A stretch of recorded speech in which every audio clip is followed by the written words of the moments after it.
Hello বন্ধুরা, welcome back to my channel মা মাসিদের রান্নাঘর। আজকে আমি আপনাদের ইলিশ মাছ আর আলু বেগুন দিয়ে একটি রেসিপি তৈরি করে দেখাবো। মাছগুলোকে হলুদ গুঁড়ো আর লবণ দিয়ে মেখে নিচ্ছি।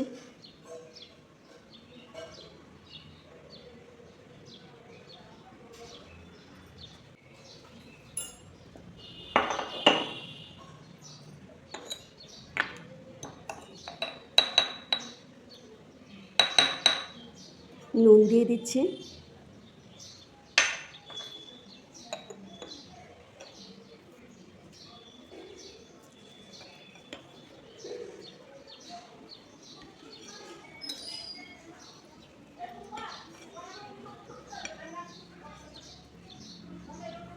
তারপর আমি এখন আলুগুলোকে প্রেসার কুকারে সেদ্ধ করে নেব।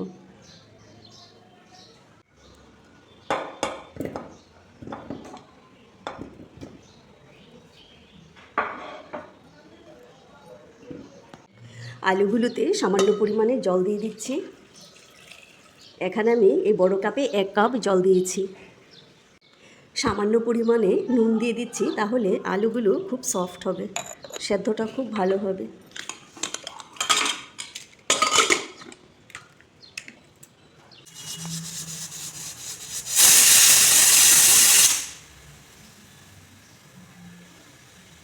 দুইটি সিটি দিয়ে আমি আলুগুলো নামিয়ে নেব।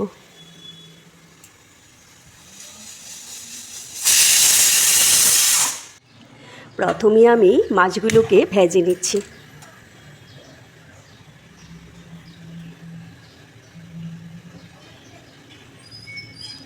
সরিষার তেল দিয়ে রান্নাটা করছি।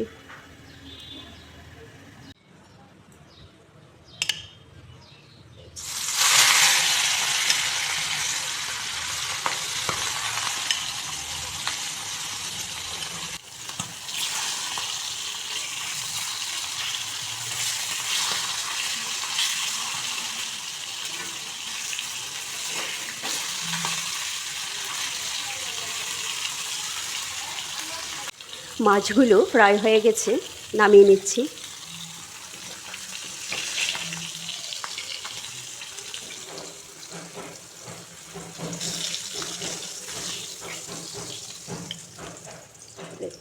এইরকম ফ্রাই হবে, বেশি কড়া ভাজিনি, হালকা ভেজেছি।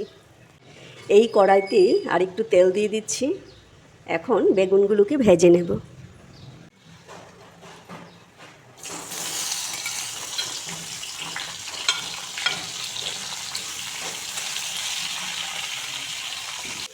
সামান্য পরিমাণে নুন দিয়ে দিচ্ছি,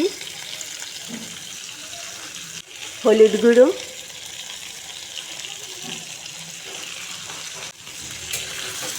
গ্যাসের ফ্লেমটাকে বাড়িয়ে ভাজতে হবে। বেগুনগুলোকেও হালকা ভেজে নেব। বেগুনগুলো ভাজা হয়ে গেছে, নামিয়ে নিচ্ছি।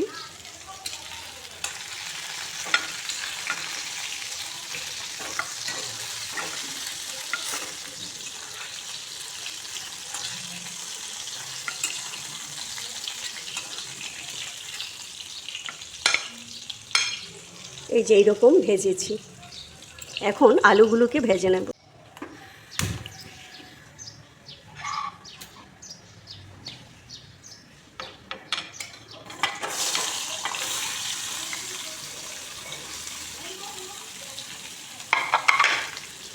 আলুগুলোতে সামান্য পরিমাণে নুন দিয়ে দিচ্ছি, গুঁড়ো,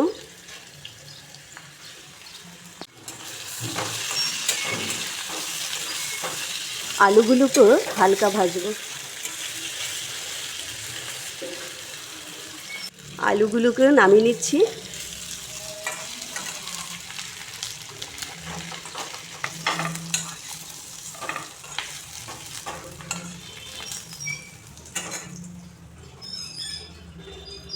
এই রেসিপিটায় দেখুন কি কি মশলা দিচ্ছি। এখানে ধনিয়া, জিরা, সামান্য কালো জিরা আর সামান্য আদা। বেশি মশলা দেব না, বেশি মশলা দিলে ইলিশ মাছের তরকারির স্মেলটাই চলে যায়। এখন তরকারিটা আমি সম্ভার দেব। সামান্য পরিমাণে সরিষার তেল দিয়ে দিচ্ছি। দেখুন ফোড়নে কি দিচ্ছি, আমি 5 ফোড়ন দিয়ে সম্ভার দিচ্ছি, আর একটি শুকনো লঙ্কা, আর একদম সামান্য তেজপাতা।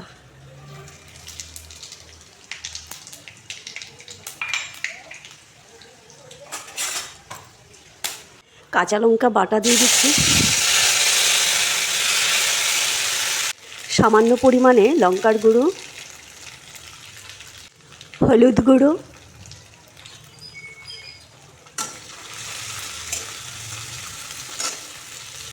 তারপর এতে মশলা দিয়ে দিচ্ছি। এখন এতে আলু বেগুনগুলো দিয়ে দিচ্ছি।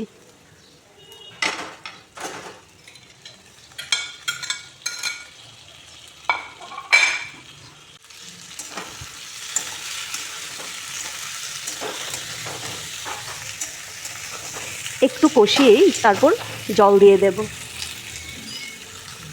আলু সেদ্ধ করা জলটাও দিয়ে দিচ্ছি।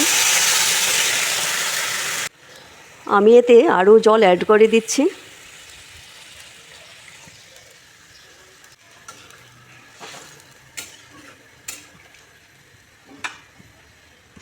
তারপর এতে দেখুন মাছগুলো দিয়ে দিচ্ছি।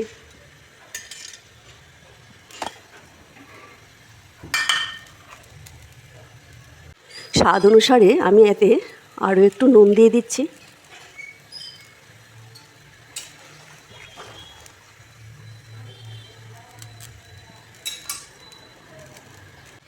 তরকারিটা দেখুন হয়ে গেছে, নামিয়ে নিচ্ছি। বন্ধুরা দেখুন রেসিপিটা কি দুর্দান্ত হয়েছে। দেখুন এর রঙটাও কত সুন্দর হয়েছে।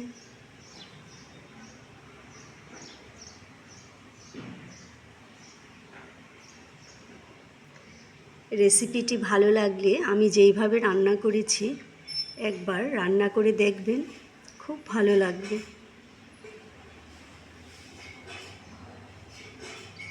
Thank you.